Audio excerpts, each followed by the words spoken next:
ఓం నమో శ్రీ లక్ష్మీ వెంకటేశ్వరాయ శ్రీ మహాగణాధిపతియే నమః. వాగర్థావివ సంపృక్తౌ వాగర్థ ప్రతిపత్తయే జగతః పితరౌ వందే పార్వతీ పరమేశ్వరౌ. జగత్తుకు ఈ తల్లిదండ్రులైన పార్వతీ పరమేశ్వరులకు నమస్కారం తెలియజేస్తూ మనం 2025 పూర్తి చేసుకుని 26లో ప్రవేశిస్తున్న మనం నూతన సంవత్సరానికి స్వాగతం పలుకుతూ మన వార ఫలాలు కూడా నూతన సంవత్సరంలో కూడా చెప్తున్నాం. 28 డిసెంబర్ నుంచి జాన్యువరి 3 వరకు ఉన్నటువంటి గ్రహాల యొక్క పరిస్థితులను అనుసరించి రాశి ఫలాలు తెలుసుకుందాం.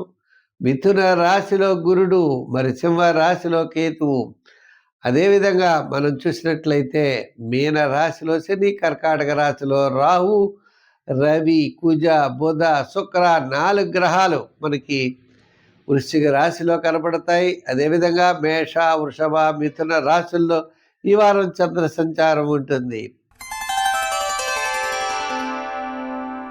తులారాశి.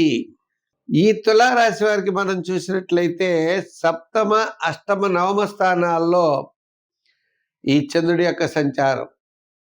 ద్వితీయంలోనే రవి, బుధుడు, కుజుడు, శుక్రుడు, అంటే విందులు వినోదాల్లో పాల్గొంటారు. మీ క్యాలిక్యులేషన్ చాలా కరెక్ట్గా ఉంటాయి.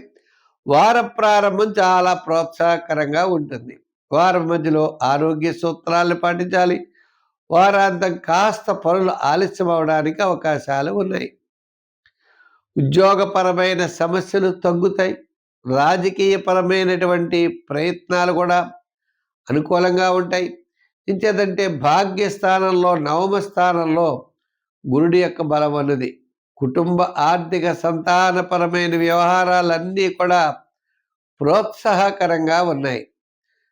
గురుగ్రహ ప్రభావం, అనుకూలత అనేది మీకు సూచిస్తోంది. ఇంకేత భాగ్యస్థానంలో గురుడు ఉండడం వలన విద్యార్థులకు మంచి అవకాశాలు ఉంటాయి. ఉద్యోగస్తులకు కూడా మంచి అవకాశాలు కనపడతాయి. వృత్తులు చేసేటువంటి వారికి కూడా డెవలప్మెంట్స్ క్రమేపీ ఉన్నది. వ్యాపారాత్మకమైన ఆర్థిక లావాదేవీలు ముమ్మరంగా కొనసాగుతాయి. అంచేత ఆర్థిక పరంగా కూడా పెద్దగా ఇబ్బంది ఉండదు. అయితే రియల్ ఎస్టేట్ బిజినెస్ వారికి, ఎలక్ట్రానిక్స్ వారికి సామాన్యంగా ఉన్నది. షేర్స్ వారికి చాలా అనుకూలంగా ఉంది. ఫైనాన్స్, లోహ, యంత్ర, వాహన కార్మికులు, చేతి వృత్తి పనివారు, సంచార వృత్తులు, చిన్న చిన్న వృత్తులు చేసేవారందరికీ కూడా ఈ వారం గత 4 వారాల కంటే అనుకూలంగా ఉన్నది. ఒక ఆరోగ్య సూత్రాలు మాత్రం జాగ్రత్తగా తీసుకోవాలి. సంఖ్యల్లో 6, రంగుల్లో తెలుపు, ఆరాధనలో నవగ్రహారాధన చేయండి. మరి ఈ రాశి వారికి మనం చూసినట్లయితే ఆరాధన విషయం దగ్గరికి వచ్చేప్పటికి ద్వితీయంలో ఉన్నటువంటి సూర్య భగవానుడు కాబట్టి ఆదిత్య హృదయం చదువుకోవాలి. రోజు సూర్య భగవానుడికి నమస్కారం చేయాలి.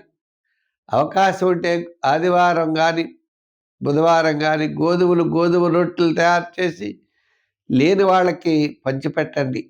ఈ విధంగా గోధుమలు బాగా వినియోగించడం ద్వారా మంచి ఫలితాలు ఉంటాయి.